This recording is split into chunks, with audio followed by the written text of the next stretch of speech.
আসসালামু আলাইকুম ভাই ও বোনেরা, আপনারা সবাই কেমন আছেন? আশা করি সবাই ভালো আছেন। আমি আল্লাহর রহমতে ভালো আছি।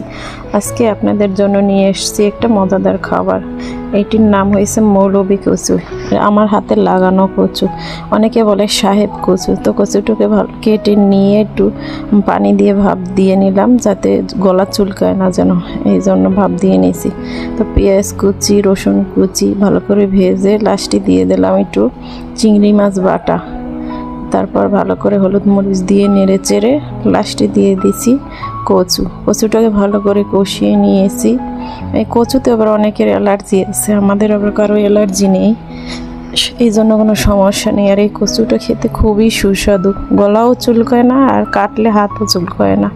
তাই কে কী নামে এই কচুটাকে চেনেন কমেন্ট বক্সে কমেন্ট করে জানাবেন। আমার রান্নাটা কেমন হয়েছে এটাও জানাবেন, আর এভাবে রান্না করে খেয়ে দেখবেন কেমন লাগে। আল্লাহ হাফেজ।